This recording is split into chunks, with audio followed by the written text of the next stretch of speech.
Hello everyone. I've made an enormous mistake, and I'm not even sure where it all began or when I allowed myself to act so foolishly driven by desire. I've shattered my once happy marriage due to my lustful impulses, and I'm utterly lost in this situation. It all unraveled so rapidly like a blur, and I'm consumed by shame. I've committed something truly reprehensible, and I can't even face myself in the mirror right now. I doubt I'll ever be able to forgive myself for engaging in an affair and betraying my husband. I hold myself responsible for every aspect of this situation. My unchecked lust carried me away, and I'm in a state of confusion and despair. However, I hope that by sharing my story here, someone else might gain some insight. I've single-handedly destroyed my marriage in pursuit of fleeting pleasure with a younger person. My children won't even look at me or talk to me in the same way as other family members. My husband no longer desires me and is seeking a divorce.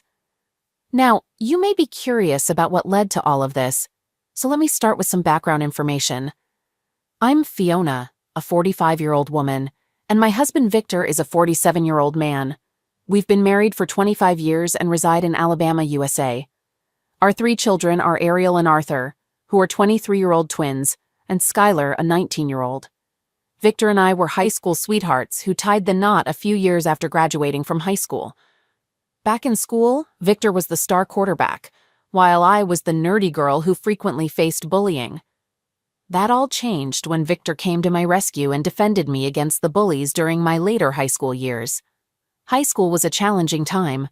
I was the outcast, always targeted by bullies, while Victor was the popular quarterback whom everyone adored. Unexpectedly, our paths crossed in the hallway, and Victor started spending time with me. It felt like something out of a teen movie. Despite our differences, Victor saw past the stereotypes and genuinely liked me for who I was. As we spent more time together, he became my protector, shielding me from the tormentors who had made my life a living hell. With Victor by my side, the bullying ceased. His presence was like a shield that deterred those bullies. I couldn't believe that the star quarterback had chosen to be with me, an ordinary girl trying to get by. Victor not only defended me, but also introduced me to a world where kindness held more value than cruelty. In his company, I found an unexpected ally, a friend, and eventually a husband. I can vividly recall our inaugural date. I was filled with excitement and nervousness as I anxiously awaited Victor's arrival for our first high school outing. At the time, I was 16 and he was on the cusp of turning 18, nearing the end of his high school journey. The atmosphere was a delightful blend of anticipation and jitters. When Victor eventually arrived, his cute, bashful smile instantly lifted my spirits. We embarked on our date with a leisurely stroll in the park, engaging in conversations where we exchanged embarrassing and comical secrets. Victor displayed a genuine interest in what I had to say, making me feel truly valued. He had a knack for making me feel significant. Seated on a bench, indulging in popcorn and witnessing the sunset, it felt like the beginning of something extraordinarily special. That initial high school date etched itself into my memory, an unforgettable moment. Our second high school date held a delightful surprise from Victor, a cool 2-seater bicycle which led to a joyous ride around town, our laughter filling the air like crazy. Following our biking escapade, Victor suggested a picnic. We discovered a lovely spot in the park, spread out a blanket, and savored homemade sandwiches and snacks. It was just the two of us, relishing delectable food and the uncomplicated pleasure of carefree teenage life. Sitting there, savoring each bite, I couldn't help but admire Victor's thoughtfulness. Our second date was all about reveling in each other's company, forging another cherished memory during our high school years. For our third high school date, Victor introduced me to an incredible hidden gem he held dear. We ventured into tranquil trails, escaping the commotion and chaos of school until we stumbled upon his secluded sanctuary. Enveloped by nature, it felt like our own serene retreat. Victor shared the significance of this place, turning it into our personal haven. Lounging in his cherished hideaway, I could see the depth of Victor's trust in me as he opened up about his special spot. In our early 20s, with Victor at 22 and me at 20, we made the decision to tie the knot. In fact, we were deeply immersed in planning our impending marriage. The burden of college expenses consistently weighed on our finances. Victor was diligently pursuing his medical studies with aspirations of becoming a surgeon, while I was passionately pursuing an art degree. Our dreams were grand, but our financial resources were limited. We would sit down, meticulously crunching numbers, striving to find a way to have a wedding without plunging into financial hardship. Many nights were dedicated to discussing our future, juggling our academic pursuits with the reality of becoming a married couple. It undeniably posed challenges to our financial stability, yet our youthful optimism and shared determination transformed these obstacles into stepping stones. On our significant day, Victor and I found ourselves within the quaint confines of a charming little church, surrounded by the familiar faces of close friends and family. The atmosphere was a blend of excitement and nerves, signifying the gravity of our commitment. As I walked down the aisle, emotions hit me with an intensity akin to a freight train. The simplicity of the church's setting didn't diminish the magnitude of the moment. Instead, it lent an air of authenticity and reality to our union. The church, adorned modestly, perfectly mirrored the essence of our love, uncomplicated yet profound. With our dearest loved ones in attendance, the palpable joy and support filled the air. Alongside the excitement, there were nerves, akin to a fluttering of butterflies in my stomach, entirely normal given the vows we were about to exchange. Standing there with Victor, gazing into his eyes, I felt a sense of tranquility. Our vows, while straightforward, radiated heartfelt sincerity, a testament to the love that had evolved from our high school days to this transformative moment. The post-wedding celebration was a joyous affair, marked by numerous toasts, laughter, and cherished moments with the individuals who had stood by us throughout our journey. Our wedding day may not have been a grand spectacle, but it was imbued with genuine emotions. Years later, we found ourselves in exceptionally promising positions. We successfully graduated, and Victor has since become a highly accomplished medical surgeon. I'd say we both have been quite successful. Victor's profession demands him to be on call and available at any time, regardless of the day or hour. This continuous commitment has begun to impact our relationship, as he scarcely has any time for me nowadays. As for me, despite earning my art degree, I decided to take on the role of a stay-at-home mom. Sam. I made this choice to be there for our children while Victor pursued his career. Furthermore, after Victor's father passed away, he inherited a substantial sum, so we never faced financial hardships. Our financial situation was secure, and Victor had taken precautions to ensure our stability in case he decided to retire, even though he didn't need to work. He continued working because of his dedication to his job and his love for it. Additionally, he had established trust and college funds for all our children, so overall we were in a very comfortable financial position. However, emotionally, it had been quite some time since Victor and I had the opportunity to spend quality time together or be intimate. Our marital life was strained due to his lack of time for me. In my desperation for any semblance of affection, I ended up being unfaithful. I crossed paths with Charles at a rather unexpected place, the grocery store of all places. After finishing my shopping for provisions and heading to check out, I literally bumped into him. It's amusing how it paralleled the way I had encountered my husband back in high school. Charles was a young man, seemingly only a few years older than our eldest children, Ariel and Arthur, and he possessed striking good looks. He extended an apology to me and offered his assistance in carrying my items to the checkout and then to my car, but I declined his help. Furthermore, he suggested covering the cost of my purchases, which I also turned down since the collision with him hadn't caused any harm to me or the items I had bought. Subsequently, I completed my checkout and departed, yet he continued to follow me. He introduced himself as Charles, and I reciprocated with my own name. It was evident that he was attempting to flirt with me, so I promptly disclosed my age, highlighting the significant age gap between us. Charles, however, expressed his admiration, stating that my beauty transcended age.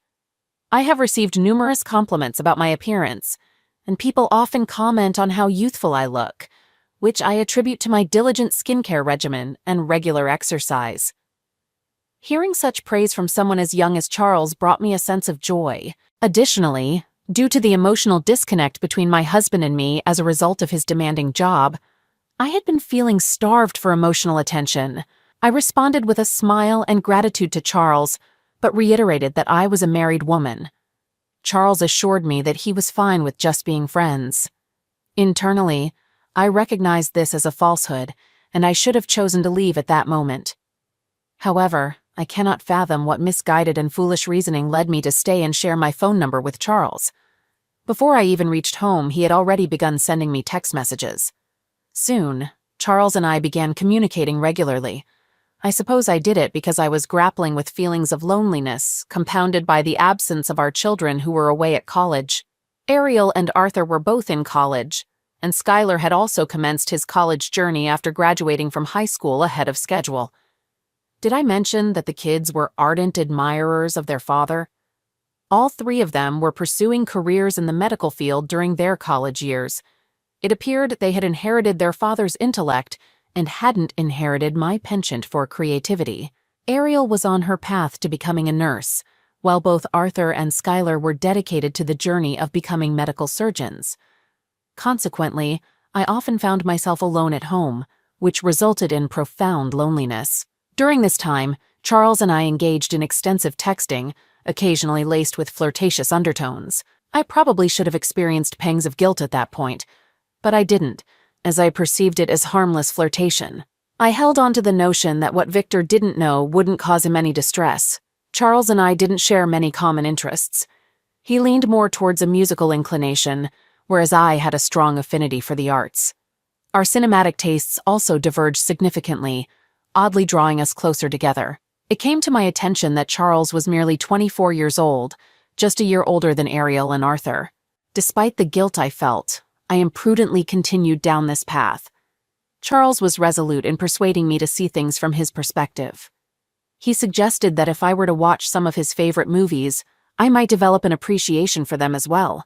He exhibited empathy, lending a patient ear to my endless rants and conversations. Looking back, I can't help but recognize that Charles exhibited numerous warning signs, but my longing for attention blinded me to his true character.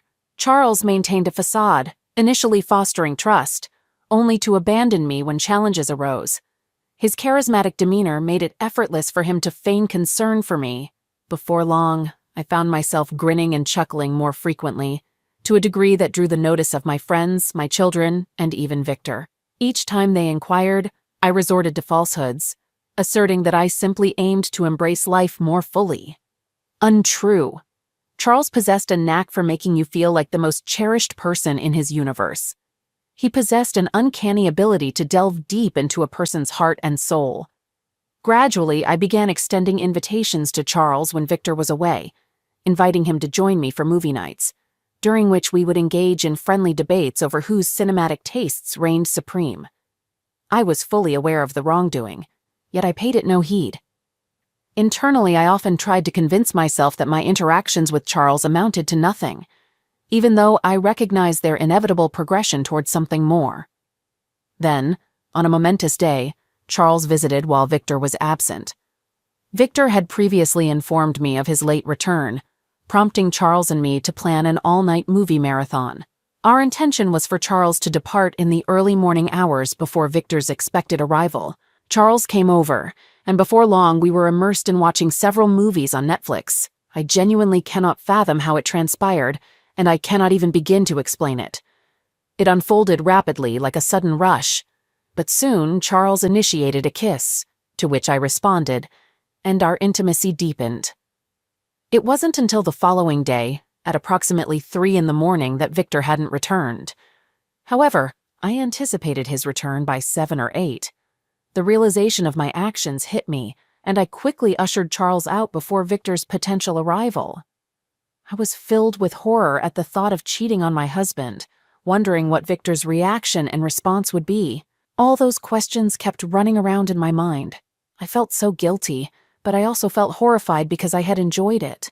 I was so emotionally starved that I had cheated on my husband with a young boy that was only a year older than my twins. When my husband returned from the hospital, I was overwhelmed with guilt, but I couldn't bring myself to confess because I feared he would divorce me and leave me, which was the last thing I wanted. I truly loved my husband and envisioned a lifelong commitment with him.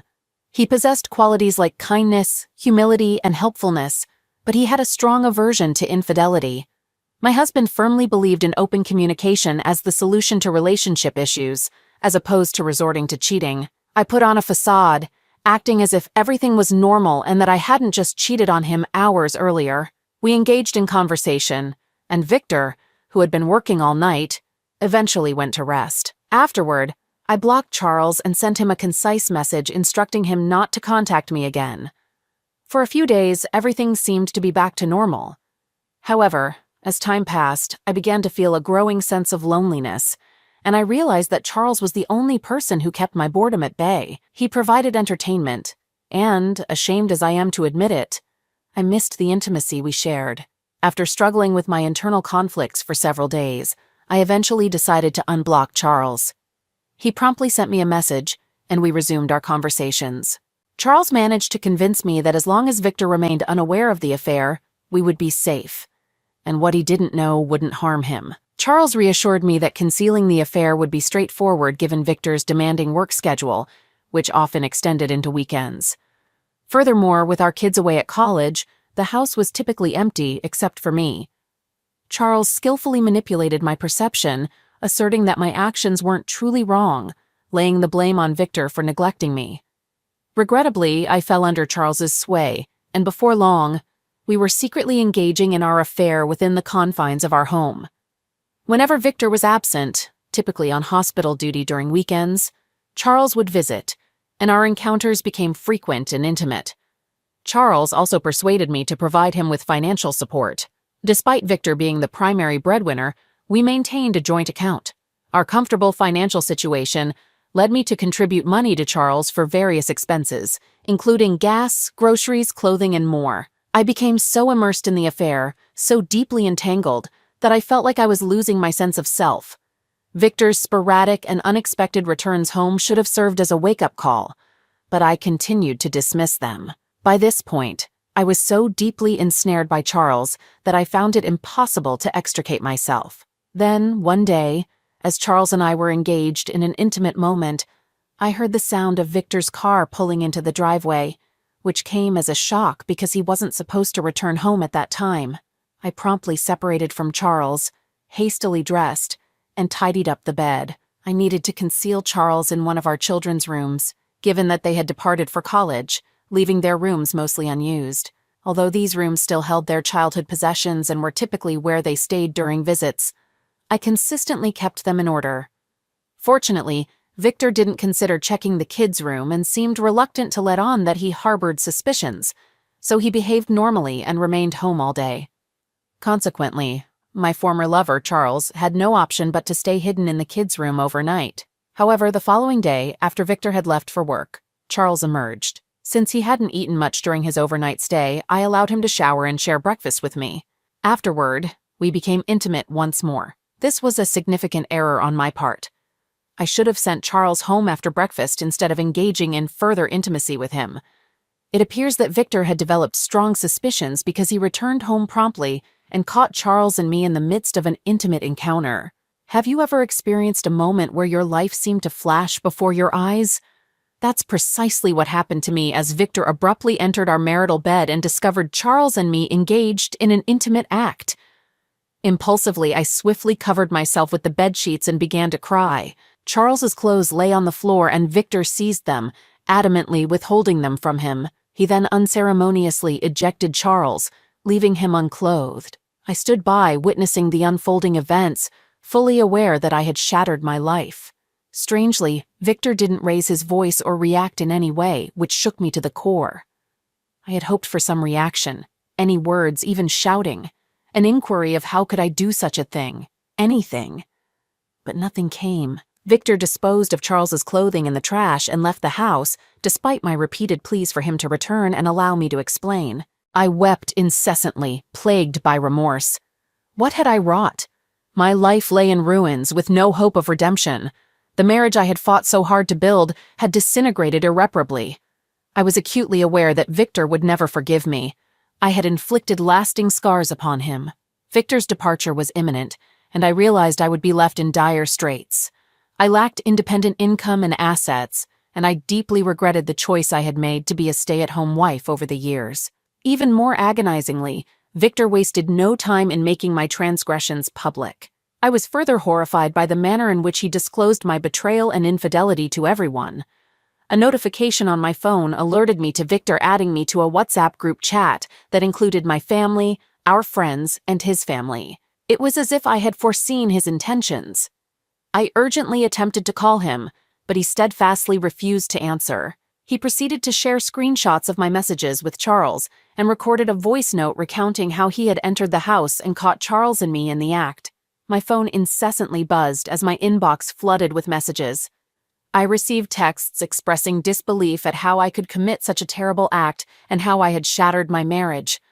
My parents expressed profound disappointment, while my friends were both shocked and let down. Victor's family was seething with anger. Apparently, Victor didn't want our kids to learn of the situation from someone else, so he contacted them and disclosed everything. I gleaned this information because shortly afterward, my kids began calling me. Initially, I was too apprehensive to answer, but I knew my children well. Ignoring their calls would only lead them to come over to the house, and facing them in person would be even more daunting than speaking to them on the phone. Reluctantly, I picked up the phone, and my kids were utterly stunned and deeply disappointed in me. I attempted to provide them with an explanation, emphasizing how my profound loneliness had driven me to such actions, but they were not receptive. They questioned why I hadn't talked to them earlier, and I had no valid response. They informed me that Victor had been planning to retire soon, granting us ample time together. It's safe to say I had shattered my own life.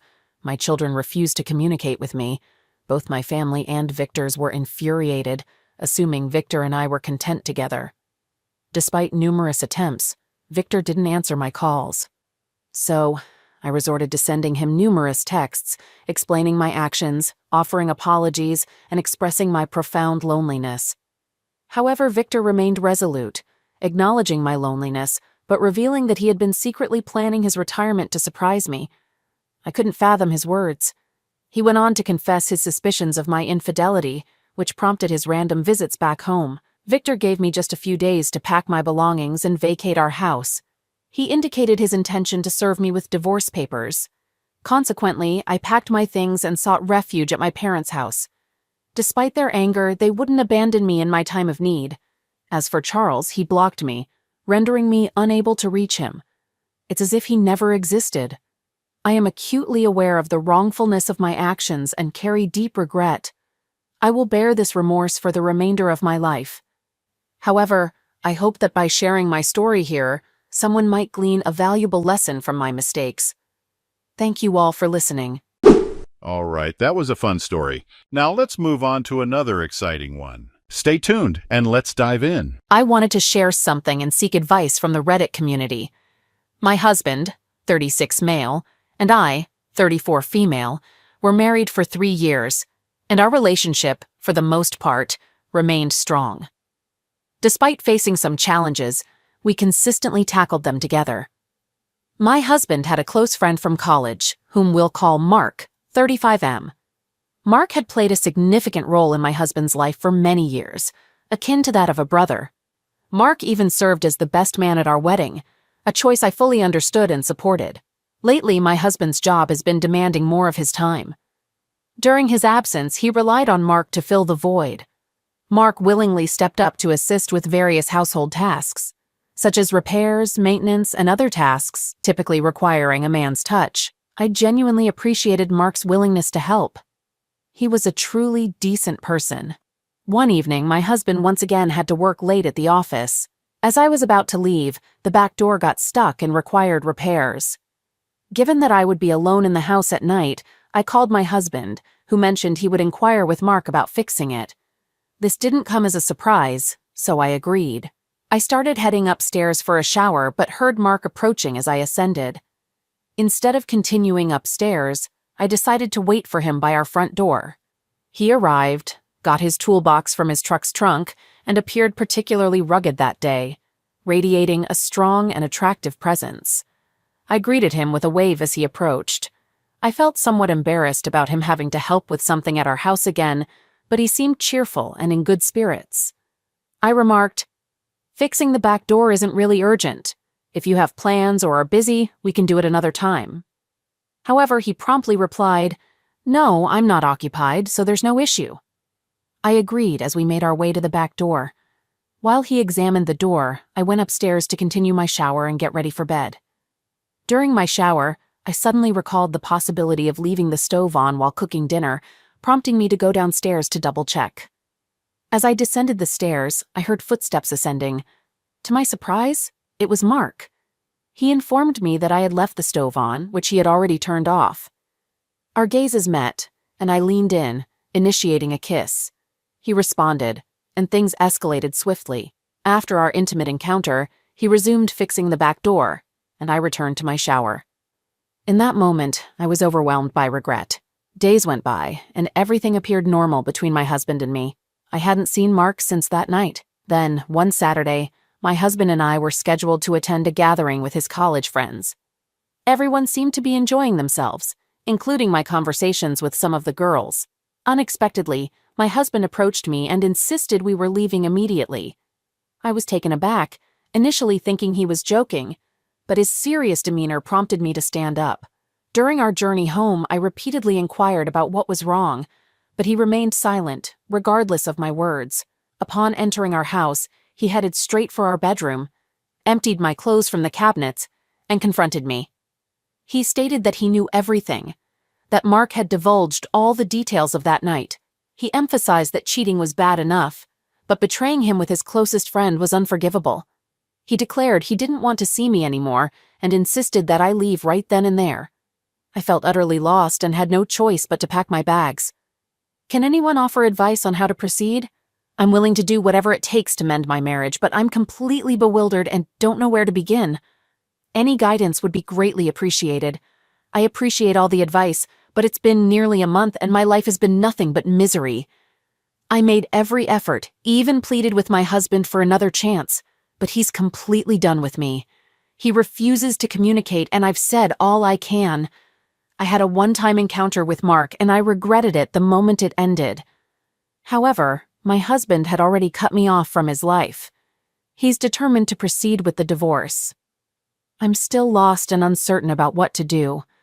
I hope my husband will come to his senses and recognize that I deserve a second chance. 3 months have passed, and everything has taken a turn for the worse. I'm willing to accept that I deserve the consequences.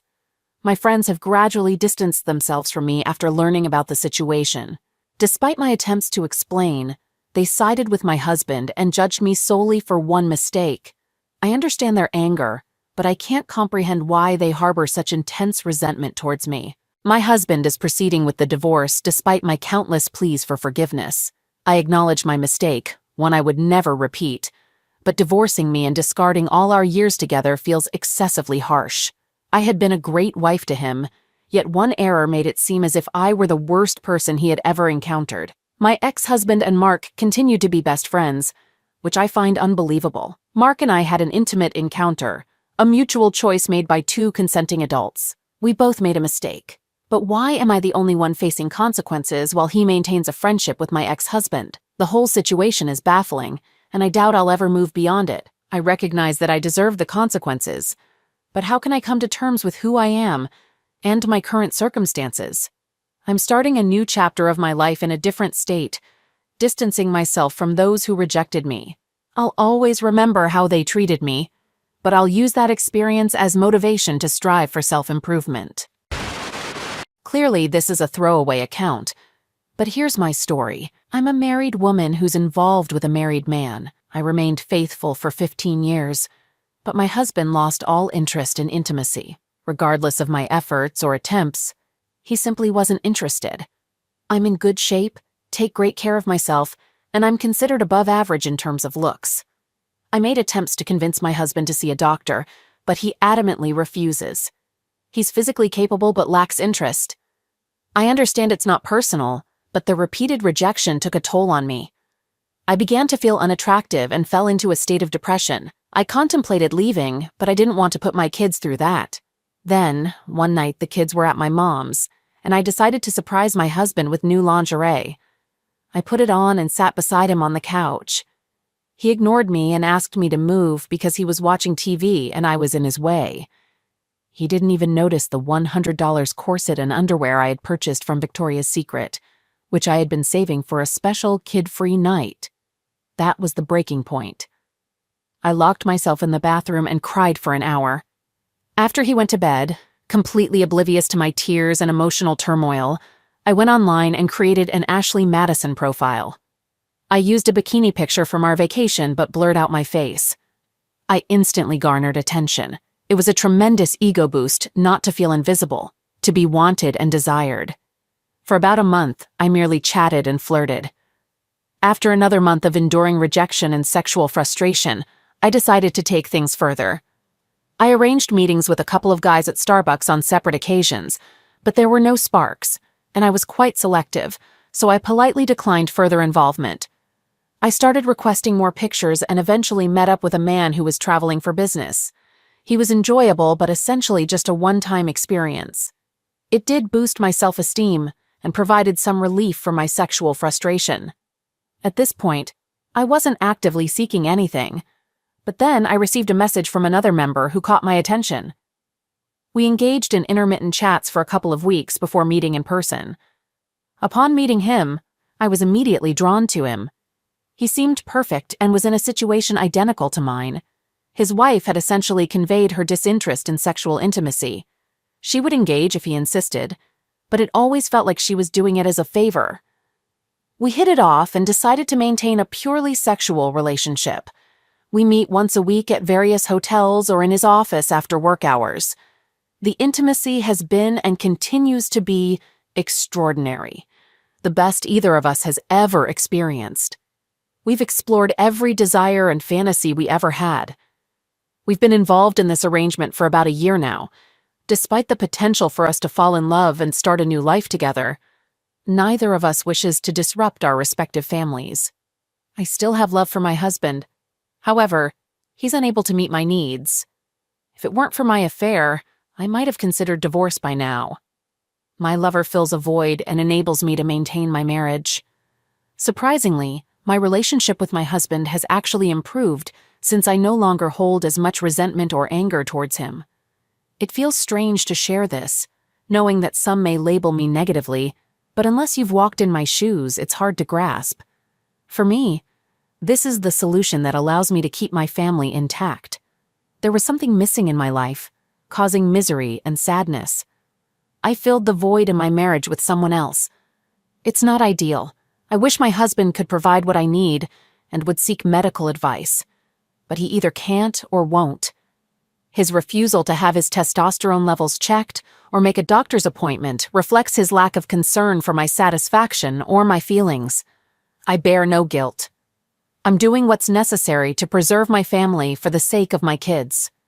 In terms of our compatibility and the life we've built together, I'm genuinely content with my marriage. I understand that divorce wouldn't necessarily make me happier or better off. I envision our marriage like a 100-piece puzzle with 99 pieces perfectly assembled. I had to find that missing piece elsewhere or contemplate starting over entirely. I'm not willing to discard the other 99 pieces, so I do what I must.